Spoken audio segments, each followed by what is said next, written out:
Well, to finish this week, we thought it would be important to tell you how we report transfers, where, how, and why we get our info, and how we decide what to report, what to keep in mind, and what to ignore. Guys, I mean, it's it's not an exact science, this, is it? Very, very difficult to sort of separate truth from fiction at this time of year. Yeah, I mean, it's a minefield. I'm sure that both of you would attest to that.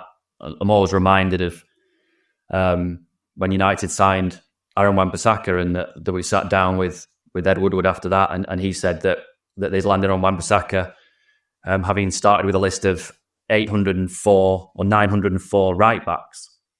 Now, that shows you how far that clubs spread the net when they're looking for transfers. Obviously, it's boiled down a little bit, sort of when it gets to the point of speaking to agents and people around players to find out about their character and whether they even want to move.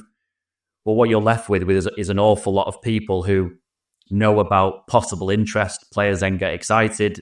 Agents then want to tell other people that, such and such a big club is interested in my player. And it snowballs. And what United have found, probably as much as any club, is that they're linked with and speculation about hundreds and hundreds of players. And there was an instance not that long ago, around sort of 2020, where they were genuinely having discussions about having a Man United spokesman Twitter account to kind of tell fans what was true and what wasn't, because they were so tired of the speculation around transfers and what they would be doing, what they wouldn't be doing. There was one particular one with Sergio Reguilon when he was doing quite well at Sevilla, and United were looking for a left back. They'd had sort of tentative interest in Reguilon, but moved on very, very quickly and ended up signing Alex Tellez. What happened though is that Reguilon eventually signed for Spurs, and that there was this kind of narrative that played out that Spurs had somehow beaten Man United to the signing of Sergio Reguilon, and how embarrassing that was for Man United. Now, in reality, United had looked at him. They were looking for a left back. They looked at him. They scouted him. They did all the kind of the due diligence. It went to the agent. The agent then, obviously wanted people to know that United were looking at his client, and so everybody knew. But United, in reality, had looked at him briefly and moved on really quickly. But there was a kind of narrative that built up, and that just shows you how difficult it is to kind of find out exactly what is happening in the transfer market. There's so much information flying around with hundreds of different people. As I said at the start, it's a minefield, kind of wade through all that and actually get to the point where player A is going to sign for club B, because there's so much that goes into these transfer windows. It's almost impossible to kind of, like you said at the start, to kind of decide between what's right and what is just pure speculation. The funny thing about Reguilon is that they ended up signing 2 years later anyway, so Spurs did beat them to sign in just about 2 years. I mean, the situation with transfers, it's a bit like when they say don't ask people how they make sausages, because you don't really know what goes into them. And it is a bit like that with transfers. I mean, there's a big transfer that happened in the summer window, well, big in terms of a big name, involving big clubs, and basically the supposed interest of one club was used to basically help push into another club, that the other club were thinking, we better get this deal done because the other club is in for it, when the other club wasn't really in for it. So it's happened so many times. I remember when Man United signed Alexis Sanchez from Arsenal and they beat Man City to the signing. When Man City missed out, we were told that actually it's not a done deal to United yet because Chelsea wanted. We thought, Chelsea? So we spoke to Chelsea and they were like, not interested in whatsoever. So people at clubs attached to players themselves will try and put out a narrative which suits their ends, which if they've missed out on a player, they'll make it sound like they haven't missed out on a player, or that a club that has tried to sign a player tried a lot harder to sign a player than they really have done. Agents will use certain clubs, and it's usually Man United, because Man United, as we know, over the last few years have been scattergun, shall we say, in the transfer market. So link a player with Man United, it automatically gets them lots of headlines, it gets them lots of, profile, and it puts their availability out there. So it's hard. It's hard to, work out what is believable and what is not. Clubs find it harder and harder to keep track of all this transfer speculation. Some clubs are better than others. Some clubs are very good in the sense of, we're not interested in that player, here's why. other clubs will completely ignore your attempts to stand it up, which means that, you're lacking that kind of, you're making an honest kind of query to a club, are you interested, and getting nothing back. So that fuels the speculation, because why the club's not engaging.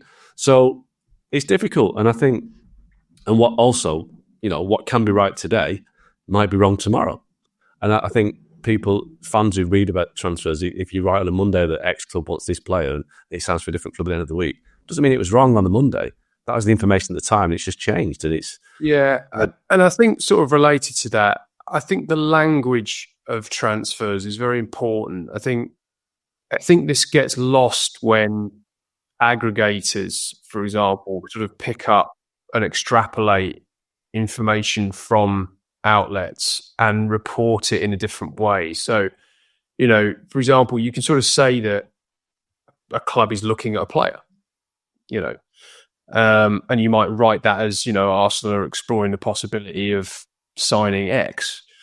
But that can then get lifted and taken as, well, Arsenal want to sign this player. And it's different. And it's nuanced, but it's different.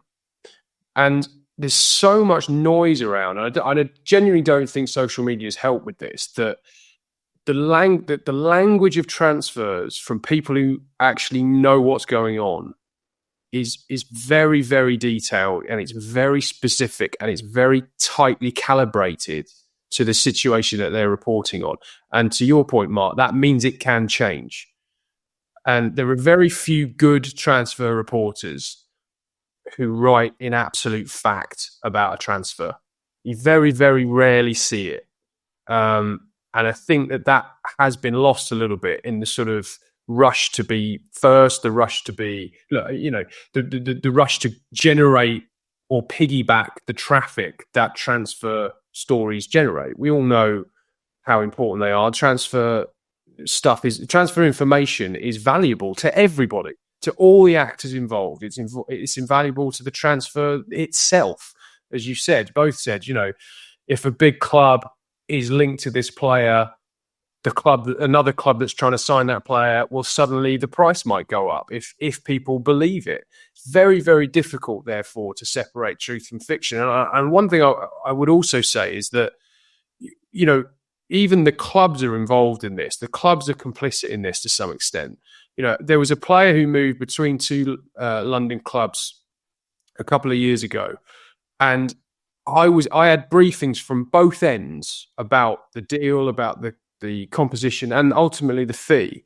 And the club's valuation of the completed transfer was £2.5 million different. And one club was absolutely adamant that it was £2.5 more. Funnily enough, the selling club, and the club that had bought were adamant it was £2.5 million lower. Now, puts you in a very difficult position as a journalist then, because if both clubs are saying that and the agent is effectively leaving it to the clubs, then you are in a position where you have to make a judgment call on how that information is given to you, the track record of the people giving it to you, and weighing up, all of the information you've had all the way along through the transfer. So, if the clubs are doing it, and I'll give you another example. There was a player that a London club signed probably 4 or 5 years ago now, who was offered to almost every Premier League club earlier in the summer, defender. And he was offered around left, right and centre, and everybody thought, not sure, let's see where we are later in the window. And this London club signed him right towards the end of the window. And then I read a couple of weeks later this story about the inside story of how they tracked this player all summer, and they've been in negotiations, and they'd known this player since he was 12, and they'd scouted, he's been to his house, and all of this kind of stuff. And you sort of thought, no, you signed that player right at the end of the window because you needed a body.